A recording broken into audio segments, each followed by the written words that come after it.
What's up everyone, welcome back to a brand new video on the channel. Today is Friday, so it means it's more championship score predictions. This video is going to be in two parts. Obviously, the first part is going to be predicting the championship. Second part is going to be me predicting the next Premier League games. If you haven't seen the series, I'll quickly explain how it works. I leave all the games this weekend I'm predicting in the description down below, so you can pause the video and predict what you think will happen in every single game. And if you get a correct score, your comment will be included in my next video, and you'll be given the shout out, and you get a point in Alexa's Hall of Fame. And speaking of comments, your comment will be on the screen if you got a correct score in midweek. A couple of you did. Well done to Charlie Brown and Joshua Freed for gaining 3 correct scores. I got 2 correct scores, but both 2-1 victories. Queen's Park Rangers and Bristol City, and Blackburn and Millwall, I got spot on. And this is what Alexa's Hall of Fame looks like now. Joshua Freed has broken the 30-point barrier and has extended his lead. I need to catch up big time.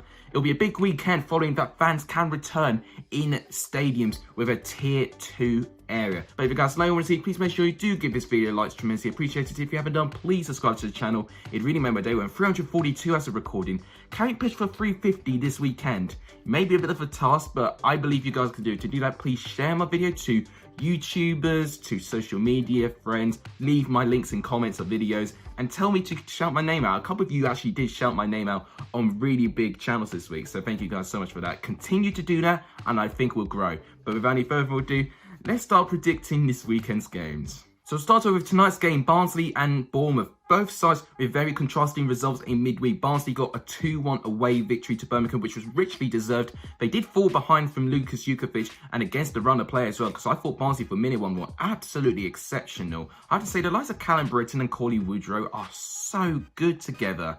And this team right now, the turnaround they managed to implement under Vermeer and Ishmael is so extraordinary. A bit similar to what Struber did when he had to take over Daniel Stendel, but in anything, they're playing a much better style of football at the moment. Bournemouth have got their second defeat of the season, losing at home for the first time against Preston North End, the away Kings, and I thought they were going to be losing that spot, losing 4-1 away against Watford, but against Bournemouth they got 3-0 up.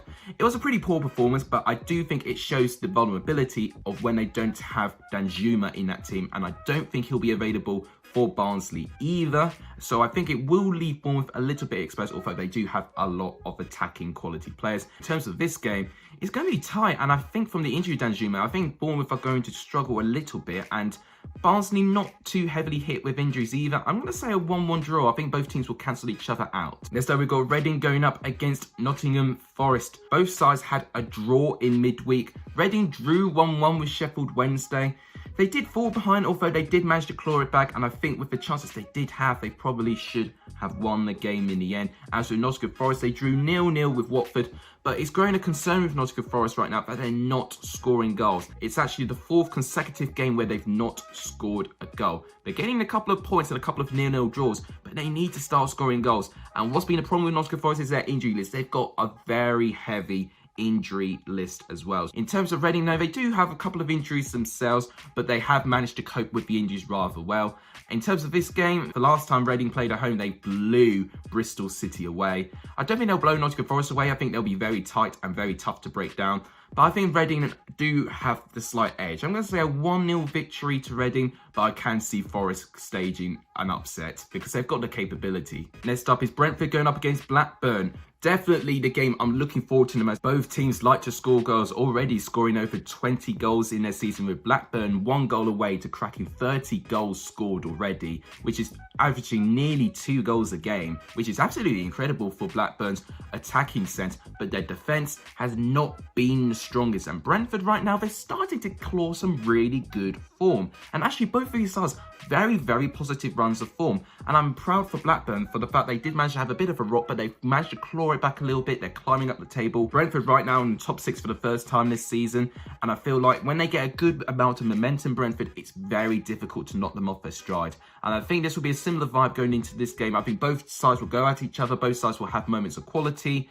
Both sides got a couple of injuries to deal with, but overall, looking at the stats, looking at the goal scoring, looking at their defence and their record against each other, I'm going to slightly edge Brentford. I think they'll just edge by 2-1. I do think it'll be a very entertaining game. Next up is Bristol City going up against Birmingham. Bristol City would not want to have a repeat of this game last year where Birmingham managed to beat them by 3-1. It was a very poor performance. by Bristol City, but they'll be encouraged that Birmingham are in a very poor run of form right now and a very poor defeat for them in midweek against Barnsley. They didn't play all that well at all. I will say a couple of bright sparks in the team. Mikel San Jose looks to be such a really good player for them, but unfortunately they're just not creating enough, and Aitor Karanka has had that problem in the past. If you've got the players that can do their roles and can kind of score goals by themselves, Aitor Karanka's system can work. But when you've not got a free attack that a load of these championship sides have, they're going to struggle. And the thing is with Bristol City, they've done okay actually. They didn't play all that well in my opinion against Queen's Park Rangers, but they did manage to get a win. And the fact is, if they're still going to get points when they're not playing well, it's going to be a sign of teams that are going to be up there. They're coming in the top 6. I'm going to say that Bristol City will drop points in this game. I do think they will struggle against a very, very tough and resolute Birmingham side. I think they'll cancel each other out. I'm going to say a 1-1 draw. I can see Birmingham definitely not wanting to lose, but I think both of these sides will have that equal share of quality. Next up is Coventry going up against Rotherham. A very, very tight game for me. It's 19th going up against 20th place.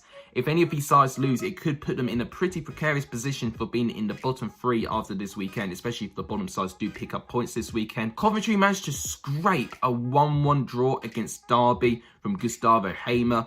Really gutted on my part because I predicted a 1-0 victory to Derby, but Hamer had to ruin my prediction there. But with Rotherham, they lost 2-0 to Brentford. They did quite well, I'd say, in the first half, but then as soon as they conceded a goal and they managed to get down to 10 men, they just really struggled to get any sort of rhythm and momentum back in the game. And Rotherham definitely need to sort out their disciplinary record. I think them and Sheffield Wednesday have been the sides with the most red cards in the Championship so far. And if they continue to get suspensions, it's going to leave Rotherham exposed. And I do fear for Rotherham in terms of their squad depth and their injuries. They've got Sadlier, who's injured. I don't know if he'll be available for this game or not. In terms of Coventry, they don't have such a hefty injury list, and they are unbeaten in 4 games. So they're starting to be a little bit more resolute at the back, which I'm really pleased about with Coventry. With this game, I'm going to say a 1-1 draw. Coventry's last 2 results did end 1-1. I'm going to make it 3 1-1 draws in a row. And next up is Huddersfield going up against Queen's Park Rangers.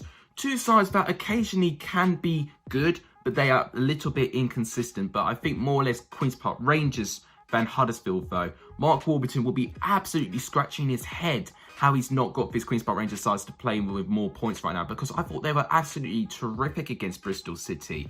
But unfortunately, they just missed very gilt-edged chances, and they managed to lose the game by 2-1, and it actually could have been more. And Huddersfield had a very poor defeat in midweek, losing 3-0 to Cardiff. And the thing is with Huddersfield, you don't know what kind of side you'll get. I do fear for them at the back. That is ultimately going to cost their season if they do not address individual mistakes at the back. They've had too many errors leading to goal from that back line, trying to play out from the back as well. In terms of this game though, I actually see plenty of goals, because honestly, I don't really back both of these sides' defences.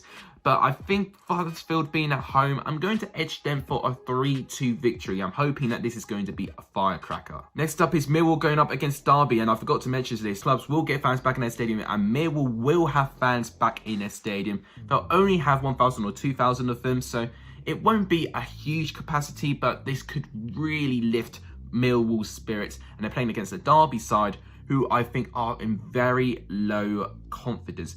But the thing is with Wayne Rooney, he has not currently lost being in charge of Derby. He's managed to collect 2 1-1 draws in a row, but you do feel both of these games he's taken the lead, but Derby have just conceded in the later stages in so many occasions now, and that is what's really cost them. The amount of points that Derby have lost from winning positions is absolutely crazy. And they are playing a Millwall side where they're themselves and not in a very strong run of form at all, really, with 2 defeats in a row. They definitely need to try and pick up some points with the squad they have. For my opinion, this could be 0-0. I did originally have this as 0-0, but I do think Millwall will get a late winner. I'm going to say 1-0 victory to Millwall, and that will put Derby in real jeopardy if that's the case. Next up is Norwich going up against Sheffield Wednesday. Both these sides having contrasting results. Norwich losing very heavily to Luton Town, 3-1. And honestly, they could have lost a little bit by more as well. It was a very off day from Norwich, but I do not blame them in the slightest, really, with the amount of injuries they've got. They've got Ono Hernandez, Tim Krul, Quintilla, Cantwell. Those are the 4 in my mind, but they've got about 5 other players or first-team players that are injured. And when you look at their starting 11, it's half strong, but it's not at its strongest, really. And they're playing against the Sheffield Wednesday side, where they've been a little bit more resolute under Tony Pulis. They finally ended their goal drought and had scored against Reading in midweek, but unfortunately they couldn't hold the lead, with Tony Pulis would be absolutely fuming that he couldn't manage to keep this side from scoring. However, with this game though, I think it's going to be very, very flat in my opinion. I think Norwich will play out a little bit. Sheffield Wednesday will make it difficult, but I think this game is destined to be a 0-0 draw. Could be wrong on this. Norwich could definitely win with the players they still have, but for me, I think Sheffield Wednesday will make it frustrating. I'm going to say a 0-0 draw. Next up is Preston going up against Wycombe Wanderers. Definitely the toughest side to predict this year is Preston North End. It's losing 4-1 to Watford away, but then beating Bournemouth away 3-2, where they've had a perfect home record. I mean, you cannot predict what Preston will do. It was a fantastic performance by Scott Sinclair, Daniel Johnson and Tom Barkhuizen, who's gained some very crucial goals into this Preston side. They play a Wycombe side where away from home they've not done all that well, but they did manage to get an away point in their last away game, which was against Derby County. And following that, both of these sides, which is Derby and Preston, in fact they do not like their home games, maybe Wycombe could try and sneak a point within it. I'm going to compromise and say a 1-1 draw. Maybe a bit of a mistake, but I just cannot back Preston for anything at home right now. They've only got 1 home win all season, which is against Sheffield Wednesday, which was fortunate for them for the fact it was 11 versus 10 for most of that game. I'm going to say a 1-1 draw, but I could be wrong. Next up is Stoke versus Middlesbrough. Both sides doing fantastically well in the league, actually, especially with a pragmatic system as well. Although what I will say, Stoke are actually scoring a lot more goals than I did expect them to have. But one thing I do fear about Stoke is their injury crisis. They've got 2 of their first choice keepers injured. They've got Janobi Mikel injured as well, who's such an important player. Stephen Fletcher will be out for the rest of 2020. They've got a slightly light squad, although they do still have a very quality squad in front of them, which I think has halted their form a little bit. Middlesbrough are a team that's a bit of a hit and miss sort of side, especially in their recent games. But Neil Warnock is producing the goods out of his side. They are a very difficult side to break down and beat.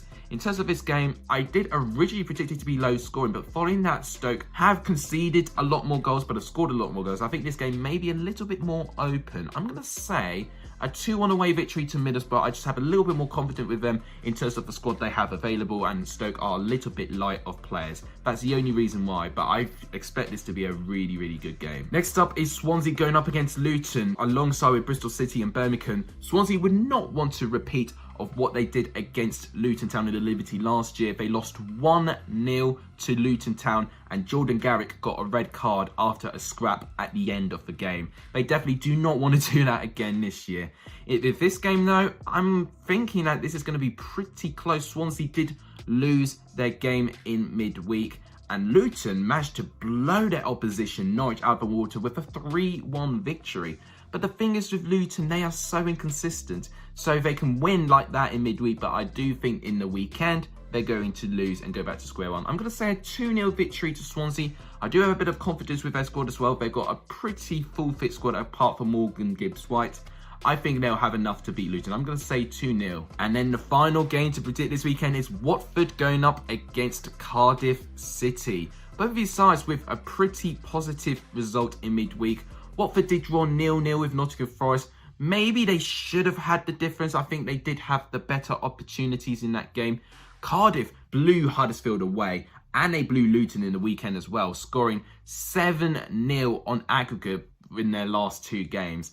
I mean, if they continue that form, who knows where Cardiff could finish really. But the problem is with Cardiff, they're playing a Watford side who I do think will be tough to beat at home. Last time they were home, they beat Preston, and they were absolutely brilliant. Their team play, their link-up play is absolutely incredible. The fact they've got Deeney back in the squad as well, I think will definitely help Watford as well. I'm going to say Watford slightly have the edge on this one. I'm going to say a 2-1 victory to Watford, but I don't think Cardiff will make it easy. I think they do have the intention of sitting back a little bit, allowing Watford to play a little bit. But Should be a very, very close game. So that wraps it up for all of my championship predictions. Obviously, in the final part of the video, as tradition, I go through the Premier League fixtures. Let's go through that now. We do have Aston Villa and Newcastle, but that has been postponed following Newcastle having a high infection rate of COVID at the moment. So we'll start off with Burnley and Everton. I'm going to say 1-0 away victory to Everton. Man City and Fulham, I'm going to say a 4-0 convincing win for Manchester City.